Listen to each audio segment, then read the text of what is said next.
Sa pagdating ng tag-ulan at malamig na panahon, hindi maiwasan ng marami sa atin ang pagkakaroon ng ubo at sipon. Isang karaniwang eksena sa bawat tahanan ng pag-ubo ng bata tuwing gabi, ang sipon na hindi mawala-wala, at ang pangambang baka ito'y magdulot ng mas matinding sakit. Sa kabila ng pagdami ng mga modernong gamot at mga synthetic na lunas, nananatili pa ring popular at tinitingala ang mga likas na halamang gamot, lalo na ang Lagandi. Ano nga ba ang natatanging taglay ng Lagandi na naging dahilan upang ito ay ituring na mabisang gamot para sa ubo at sipon? Ano ang mga lihim nitong hatid para sa kalusugan ng bawat Pilipino? Ang Lagandi, na kilala rin sa pangalang five-leaf chaste tree, ay isa sa mga pinakamatandang halamang ginagamit bilang tradisyonal na lunas sa iba't ibang sakit sa Pilipinas. Sa bawat sulok ng baryo, madalas makikita ang mga halamang ito na may kulay berdeng dahon at asul-lilang bulaklak. Hindi lamang ito isang simpleng halaman, ito ay bahagi na ng kultura at pamana ng ating mga ninuno. Sa bawat henerasyon, paulit-ulit na pinatutunayan ng Lagandi ang husay nito sa paggagamot, lalo na pagdating sa respiratory diseases tulad ng ubo at sipon. Ngunit paano nga ba gumagana ang Lagandi? Ano ang mga sangkap nito na nagbibigay ng ginhawa at lunas sa mga sintomas ng ubo at sipon? Sa mga pag-aaral ng mga eksperto, natuklasan na ang Lagandi ay nagtataglay ng mga flavonoids, alkaloids, at volatile oils.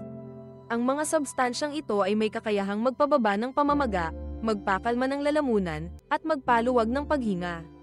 Ang mga flavonoids ay kilala sa kanilang anti-inflammatory properties, tumutulong itong pababain ang pamamaga na dulot ng impeksyon. Ang mga alkaloids naman ay may kakayahang mag-relax ng mga kalamnan ng bronchi, kaya't napapadali ang paglabas ng plema at nakakatulong para sa mas maluwag na paghinga. Ang mga volatile oils, tulad ng camphor at menthol, ay nagbibigay ng malamig at preskong pakiramdam sa lalamunan. Ang mga ito ay tumutulong upang pansamantalang mabawasan ang iritasyon at pangangati ng lalamunan na siyang dahilan ng pag-ubo. Kapag ang katawan ay may impeksyon o sipon, nagkakaroon ng labis na produksyon ng mucus. Ang Lagandi ay tumutulong upang mapalabnaw at mapalabas ang plema, na mahalaga upang mapabilis ang paggaling. Sa tradisyon ng mga Pilipino, ang Lagandi ay inihahanda sa iba't ibang paraan. Ang pinakasimple ay ang pagkuha ng mga sariwang dahon, pagdurog at paglalaga nito upang gawing tsaa o decoction. Karaniwan, 3 hanggang 5 dahon ng Lagandi ang pinakukuluan sa isang basong tubig sa loob ng 10 hanggang 15 minuto. Ang tsaa na ito ay iniinom ng 2 hanggang 3 beses sa isang araw, depende sa tindi ng sintomas. May ilan ding gumagamit ng Lagandi bilang inhalant. Ang mga dahon ay nilalaga at ang usok o singaw ay hinihit-hit upang makatulong sa pagbuka ng baradong ilong at pagluwag ng paghinga. Sa mga kabataan at matatanda, ang Lagandi ay naging bahagi na ng kanilang pang-araw-araw na buhay, lalo na kung panahon ng tag-ulan o malamig na buwan. Bukod sa ubo at sipon, natuklasan din na ang Lagandi ay may kakayahang magpagaling ng iba pang mga karamdaman. Ginagamit ito bilang lunas sa hika, pananakit ng ulo, lagnat, at kahit mga allergy. Sa bawat pag-inom ng Lagandi, parang may kasamang dasal at pag-asa na ang bawat pamilya ay makakaalpas sa sakit nang hindi umaasa lamang sa mga mamahaling gamot. Hindi naglaon, napatunayan din ng mga siyentipiko ang bisa ng Lagandi. Noong dekada 90, sinimulan ng Department of Health at ng mga lokal na mananaliksik ang masusing pag-aaral sa halamang ito. Napatunayan sa clinical trials na ang Lagandi ay mayroong expectorant properties, ito ay nakakatulong upang mapalabas ang plema sa mga taong may ubo at sipon. Dahil dito, inaprubahan ng Food and Drug Administration, FDA, ng Pilipinas na gawing herbal medicine ang Lagandi at inilunsad ito bilang isa sa mga Philippine Herbal Medicines na may tatak ng kalidad at bisa.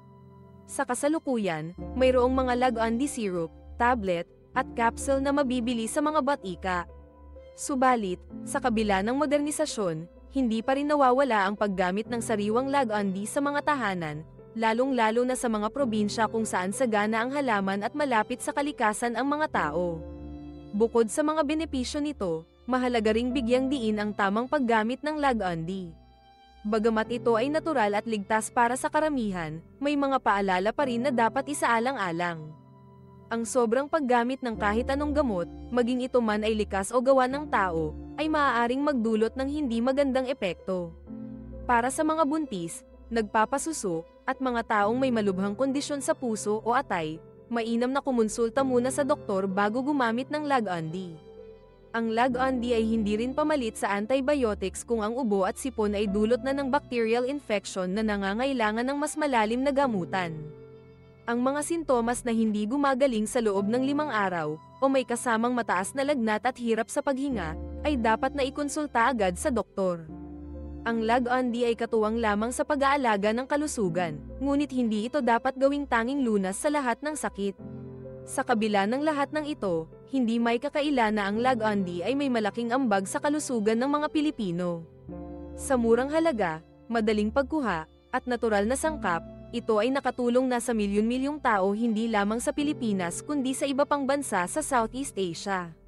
Marahil, ang pinakasekretong taglay ng Lag-On-D ay hindi lamang ang mga kemikal na sangkap nito, kundi ang koneksyon nito sa kultura at tradisyon ng mga Pilipino.